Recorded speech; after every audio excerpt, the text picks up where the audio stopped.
you're going to meet an awesome athlete, Seth Feroce, who I turned pro at the 2009 Nationals. It was only his third show ever. He turned pro on the night of his 25th birthday. And he is going to demonstrate a lot of what he has been able to utilize with FST, some newer techniques with some blood-starving sets and some of the other things that we've done to try to create more intensity through, instead of just doing basic FST-7. With him, it's been a powerlifting background with now being introduced to more volumization. His conditioning has been excellent in the last shows that we've worked together. The Nationals, he looked amazing. He went on to win the Europa 202 as his first show. Now he decided to wait out the 2010 202 Olympia and is focusing on 2011. All right, Seth and I here today, we're gonna do some bis and tris. We're gonna go ahead and start off. We're gonna actually start off with FST-7 preloaded, which some of you might have read the article about preload, reload. We're gonna talk a little bit more about that a little bit later, but right now we're gonna start with the preload exercise, which is actually doing FST-7 in the beginning of the body part, so therefore we're forcing blood into the muscle that's gonna be targeted for the rest of the workout. So we're gonna go ahead and do a cambered bar just so we can be able to make sure to maintain minimum stress on the wrists. You can use other exercises for this, but we're gonna go ahead and use cambered bar curl. Now up, now down, slow, slow, slow. Up, slow, slow. One more. Slow. Partial slow. 4. 3. One more. Good. Down.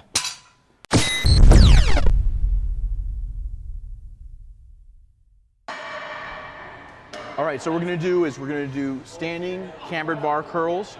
We're basically gonna use a couple of different techniques here. We're gonna use some partial reps and we're gonna use some forced reps. So we're gonna go ahead and do about 12 reps on this. Now if you notice, we're going a little bit wider. So if you're wider through the shoulders, you wanna go a little bit wider here. And even, you know, for as wide as he's holding it, it's still almost a little bit narrow for Steve, but this is actually a really, really good movement to start bicep exercises with. Good. Okay, now what you're gonna do is you're gonna go slow, slow, slow. Okay, now back up again. Now hold it. So I'm giving him those negatives, and he's gonna try to keep those shoulders back so that we're focusing on the bicep. Go. Hold it, hold it, hold it, hold it, hold it, hold it. One more like that. Up. Hold it, hold it, hold it. Keep those shoulders back. Good, good, good. Now give me some partials. Good. Give me 5, 2, 3, 4, 5. Good. Go ahead and set it down. So if you notice, the partials, a lot of times you've seen it maybe in 21s where they're doing 7, 7, and 7. Again, the negative, working on that eccentric movement is going to ultimately get you stronger, which is going to be leading to a bigger muscle. And then also, you want to be able to keep those shoulders back so that you can really emphasize the biceps. Because if you start pulling, if you go too heavy, or you start not having correct form, you're going to get those shoulders really loaded up, and then you're never going to be able to get those biceps as round as you want them. So remember, keep the shoulders back. Make sure you pick up weight that you can control, but not go too heavy. So again, don't want to get the shoulders to fire. And then third, those extra reps at the very end when doing those partials is a great way to be able to modify and to multiply the intensity. Control, control, control. There you go. Come on.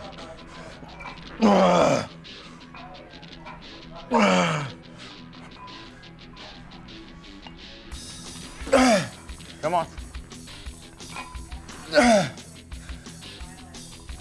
Okay, come on, come on, come on. Up. Slow now. Slow, slow, eccentric. Okay, up. I helped him on the way up. I didn't necessarily have to push him down because he's already pretty tired, so I let the weight do the job. He was just trying to control it so that he wouldn't swing, use momentum, and try to keep constant tension on that muscle on that negative.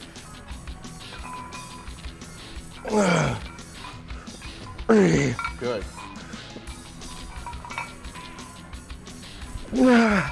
Come on, come on. Partials, come on. Control, control. Control, control. One more. Good. Oh, you feel the difference? There you go. Good.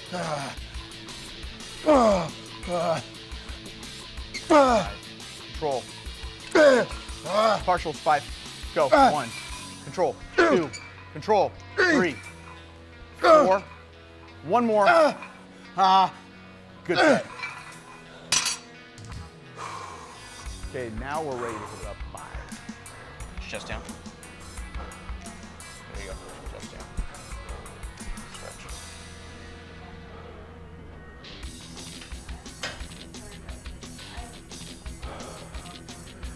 Just walk around, move around a little bit.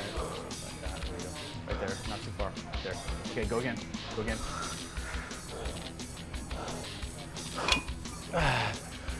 Go. Come on. 3.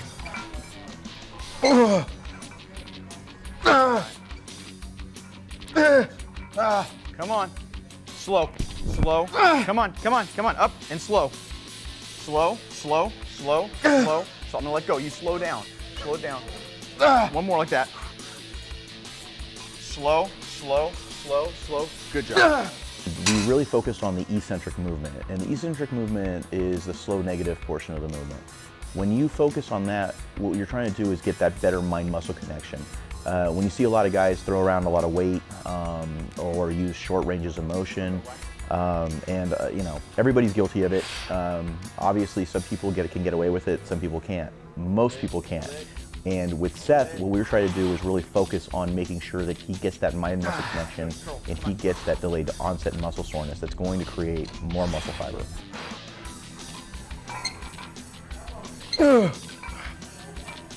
Control that negative.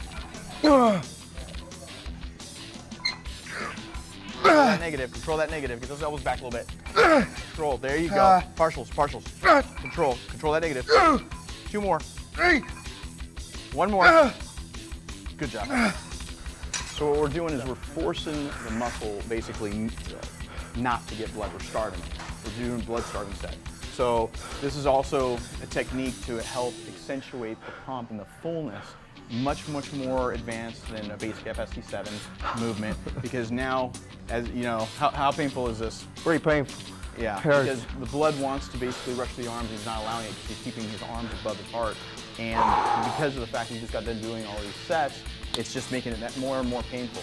So, okay, 1 more set. Come on. 1 more. Control. Breathe.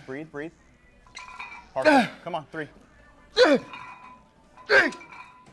That's it. It doesn't matter how much weight you lift. Your body doesn't realize if you're doing 100 pounds or 200 pounds. It's the amount of resistance that it actually feels.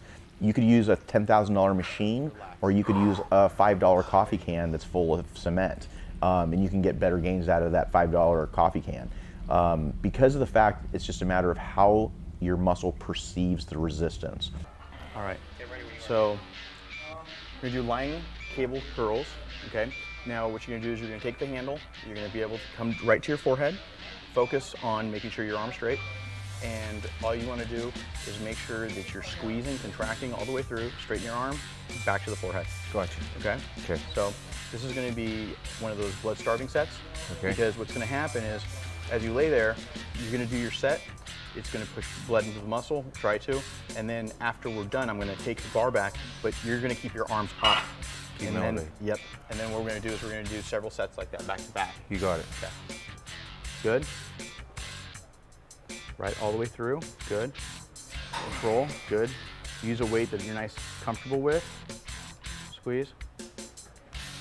Good. You feeling that? Yep. Squeeze. You feel like constant tension on there? Yep. Good. Squeeze. Squeeze. Good.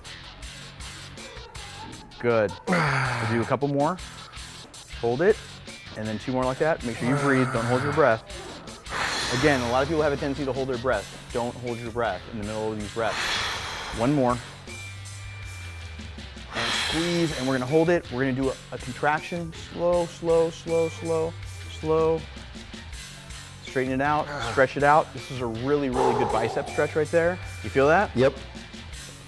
And then after this nice force stretch, and then you go ahead and let go. What we're gonna do is we're gonna keep those arms up, because again, we're trying to keep them above your heart so we can maximize the blood flow when they do come down.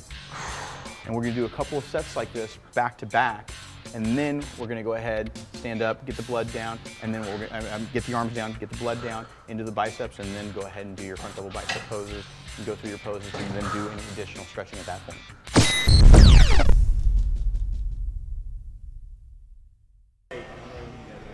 So for this particular exercise, we call it a flat cable curl. So it's almost a reverse to the skull crusher. So you have a high pulley, you have a bench, and you're pulling down right to the forehead. You're gonna squeeze all the way down, hold it for a split second, and then back up, stretch, and then curl. And what makes this great for a blood starving set is the fact that your buys are actually above your heart. So in between the sets, you would actually keep your hands above your head, whether you put them on a machine or you go into the, officer, it wasn't me, position. What we were trying to do is you're trying to keep that blood from going to the arms for a couple of sets, and then reintroduce blood by bringing your arms down after about 3 sets. Squeeze, good contraction. And notice that he's really being able to squeeze and hold, split second. Takes a lot of other accessory muscles out of it. Yep. So all those ancillary muscles that normally kick in, like your shoulders, if you have a tough time because your shoulders keep growing but your arms don't, this is a great exercise to do. Yeah. Keep going, keep going, keep going. Come on, 4 more. Squeeze. 1. Come on. 2. 3. 1 more. Hold it. Now give me 6 partials. Go. 1, 2, a little lower, 3, 4, 5, 6. Good job. I got it. Good. Awesome. So again, you keep his arms up. I would hand him the actual apparatus again. He would do 1 to 2 more sets, and then come back upright, and then let the blood flow. And you're gonna end up going pretty much numb for a few seconds, maybe up to 30 seconds to a minute. And that is going to signal a lot of growth in terms of muscle roundness, muscle size, muscle volume.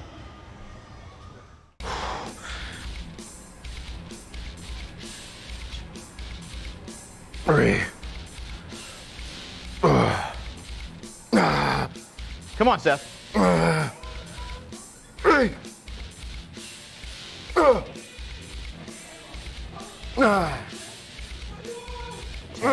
Okay, down. Hold it. Fight me. Down. Fight me. One more. Down. Hold it. Slow. Good job. Got it. Ready to come up? Okay, yep, let's go. Being as young as he is, when you're in your early to mid-20s, you're trying to build that muscle maturity, but you can only build so much muscle maturity through just training. The rest of it is just good. Yeah, it's in that mirror right there. And I always tell people you can't buy time in a bottle. You can't pop a bunch of pills and say, hey, I'm going to turn around, and now all of a sudden. Hold it.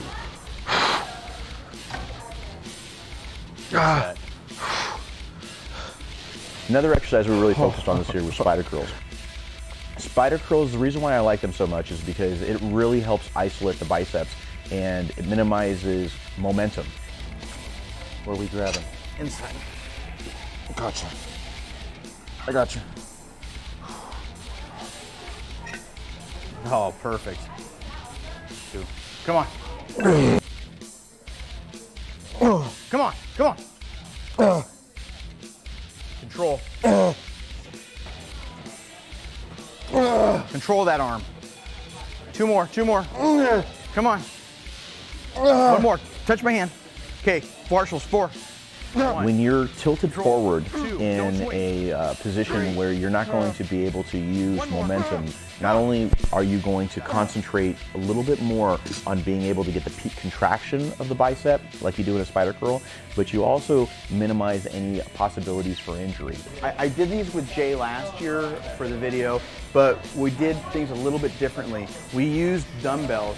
This time, what we're doing is we're using the cambered bar. You can use either a straight bar or cambered bar. We decided to use cambered bar today because Seth's right arm has a little bit of a problem getting full flexion and supinate properly. So, you know, he feels most comfortable with this. Again, you can do dumbbells, straight bar, cambered bar. I do like the bars a little bit better because people tend to try to go up in a more of a hammer curl motion when they get tired when you're doing a spider curl. And the thing about the spider curls is you're in a fixed position that's creating constant tension through the whole exercise.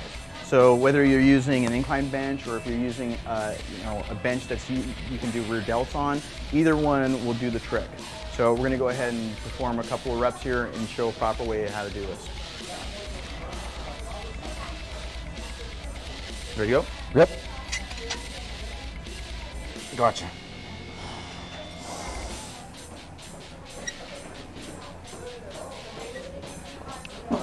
Good. Squeeze. Good. Notice he's squeezing all the way up. Good. And go all the way down. Now the partial movement, if you're going to start doing partials, would be right to that halfway mark. All the way through here. Do two more. One more. Good. And then if we were going to do a forced rep, or I'm sorry, a negative, you go slow, slow, slow. That way. Okay. How'd that feel? Good. Okay. So do you feel the constant tension? Absolutely. Okay. Not a matter of how much weight you use, it's a matter of how much resistance is on the bicep or any muscle that that you're working on. If you're going to turn around and use a bicep curl and do a spider curl, you're going to feel that you're probably able to do half the weight you would on a regular standard barbell, but you'll probably end up being twice as sore.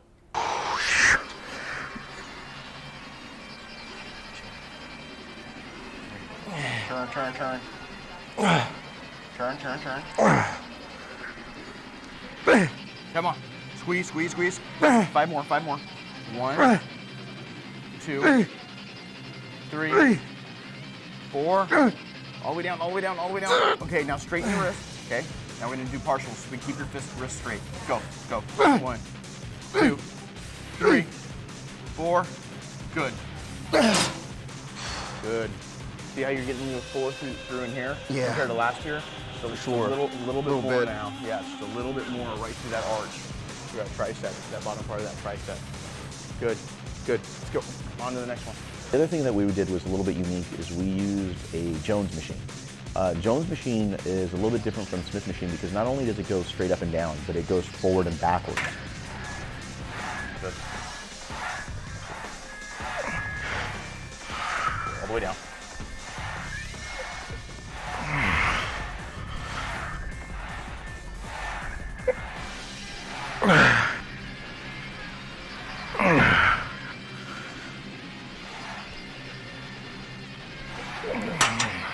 We were able to use the lockout function or disable the lockout function so that you can get that three-dimensionality of the machine. I would say 95% of gyms out there don't have that particular machine. We were lucky enough to be able to use that at Ray's gym. But we used it for triceps, so therefore we could get a little bit of the ancillary muscles while still being able to use somewhat more of a fixed plane than you would on a free weight exercise. Good. Good. Good. Good. Let's go. 3 more. 1, 2 more. 2 more. 2. Good. 1 more. Now turn those elbows in. Elbows in. All the way in. Go down. And we're going to do partials off the inside. 1, 2, 3, 2. 1 more. All the way.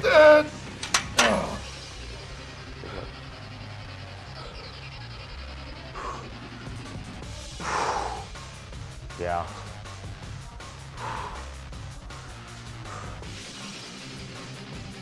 Just the feeling. Now you get the better mind-muscle connection. Absolutely, yep. Yeah. Doing that first is like pushing with this. even though it's different machine, whatever you want to say, just the feeling whenever I from bottom to top. Compared to what I've been you're doing, it's like doing that first rush so much blood that I can feel the entire muscle, like the whole thing, rather than concentrate on one specific area. Right. Because before it was like whenever I'm doing these, trying to hit my lateral head the whole time. Now it's like whenever I'm here and I push the whole thing, I feel everything. You feel everything. Oh yeah. Come on, lightweight. Come on, come on. Come on. Come on. Come on. 2 more. 1 more. That's it. Right now, it's questionable whether he can even make weight at 202. So you might see Seth as an open very, very soon, due to the fact that he does have troubles coming down. Oh yeah. Extra large, extra cheese. Come on.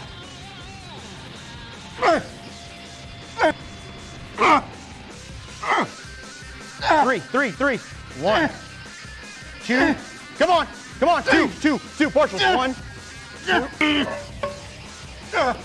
Come on.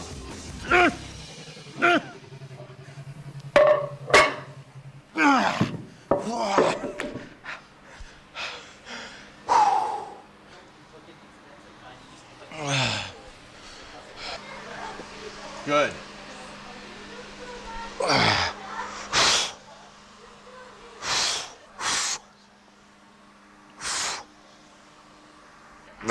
Come on. Come on. Come on. 1 more. 1 more. 1 more. Come on. Partials. Give me 4. 1, 2. Come on. 3. Come on. 2 more. 2 more. 1 more.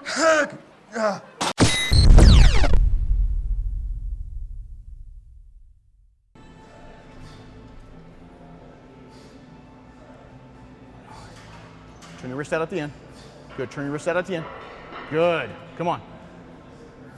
Good. Good. Higher up, higher up. There you go. Good. Come on. 2 more. 2 more. Good. 1 more. 1 more. Good. Give me 5 partials. Go. 1, 2, 3, 4, 5. Good. Good. Hands up. Hands up. Hands up. So basically, you get a double positive on this.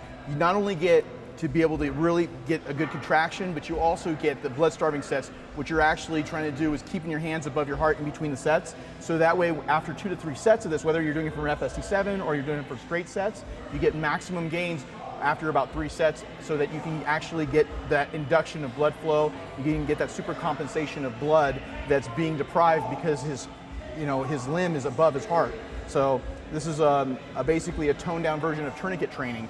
Again, I wouldn't use tourniquets because of the fact that it'll increase a lot of muscle damage, but this is a way of being able to get a lot of that growth induction without the damage. Go again. Come on. How you feeling? You're tight, man. Full. Oh yeah. Come on. Come on. Don't give up. Come on. Come on, Seth. 5, 5, 5. 1, 2. Come on. 3.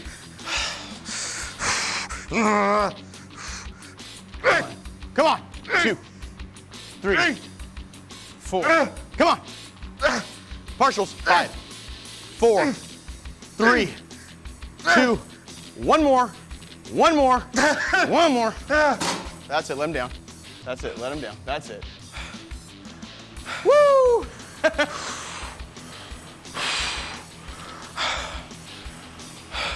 Let's see your side tricep.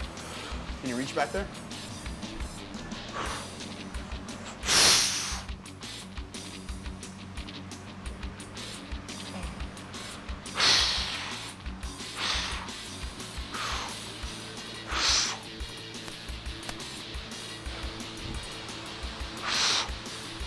He is focusing on building up his upper body even more. Again, his trademark is his conditioning, so that has not been an issue. It's just a matter of continuing to keep building up the arms, the chest, the back to match his awesome thigh sweep and be able to come in as possibly a very competitive open class competitor. See it starting to split in there.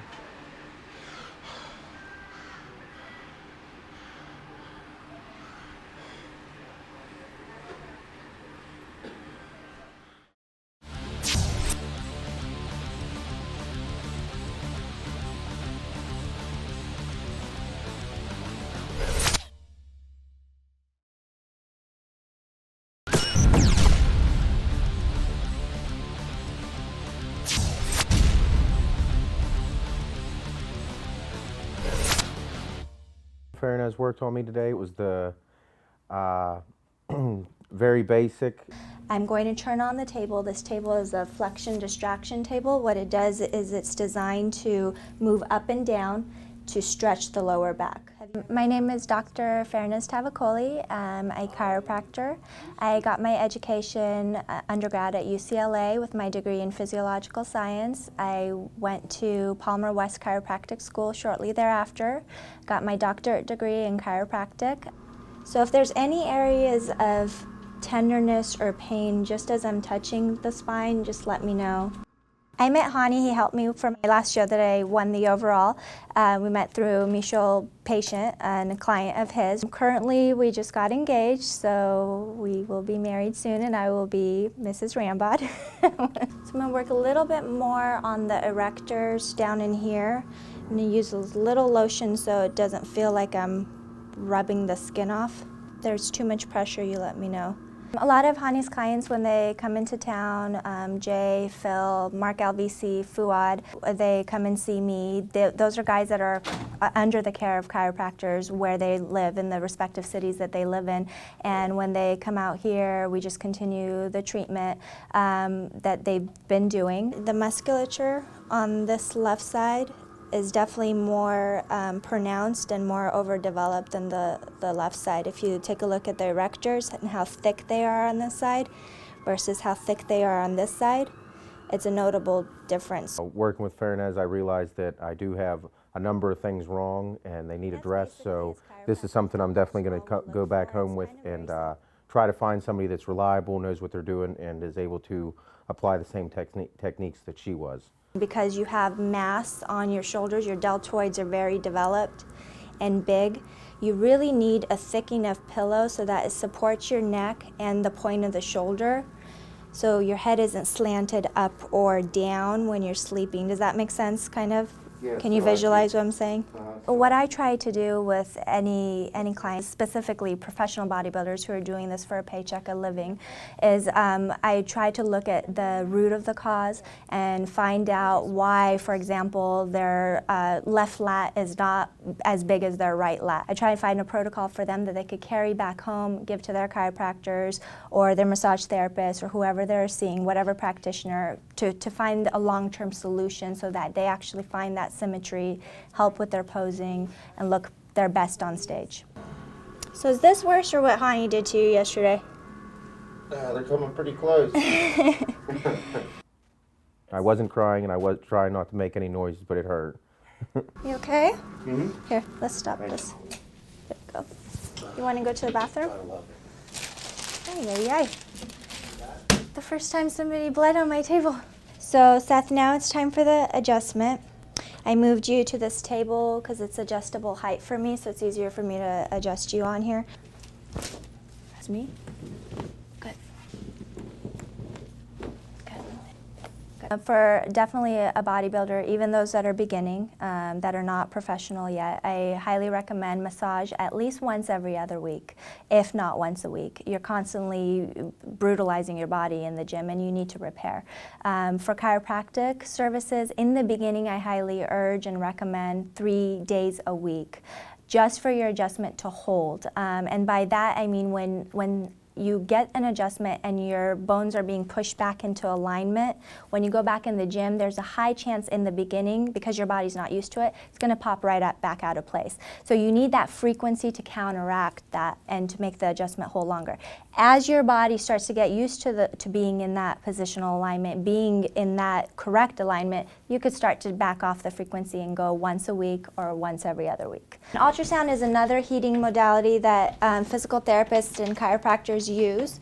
What it's used for, again, is to heal an injury, promote cellular growth and cellular tissue repair. It uses an ultrasound technology, so basically uses sound waves to put the conducting gel, so basically it's an anti-inflammatory gel, deeper into the muscle.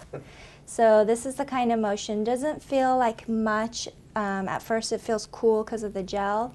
It should start to warm up about 4 or 5 minutes into it. How's it feel? Good. Good. I never used a foam roller. My brother, he's getting ready to go to chiropractic school in New York. and he's been mentioning them. He started learning a lot more. Some of the stuff that Farron has been talking about, he's told me about them, but he doesn't know the amount of detail that she does. So Seth, I'm going to demonstrate how to use a foam roller. The reason why people use a foam roller, it's kind of a self-massage. It's a self-MRT, so self-myofascial release technique. And what that basically means, it's a way of you doing therapy on yourself without seeing a massage therapist or a chiropractor. It's definitely safe and effective to use every single day. You just want to not do the same areas every single day, just like you wouldn't train a body part every single day. You just want to give it a little bit of rest.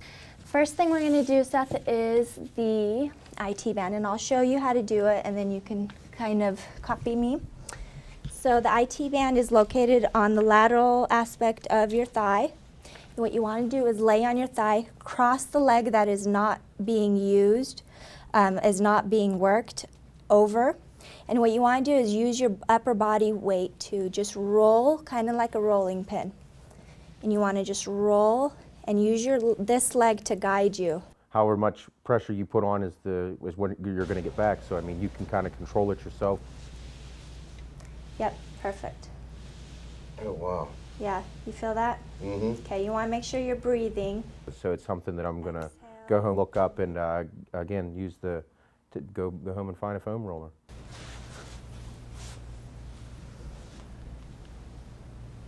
Oh yeah. Yeah, you feel the difference there? Mm-hmm. Yeah.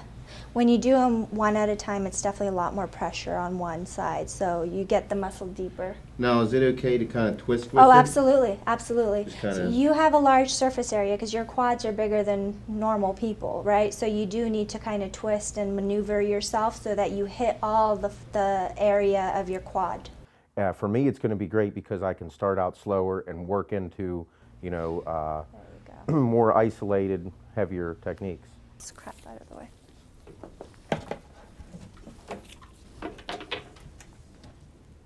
Okay, let me know when you feel it, Seth.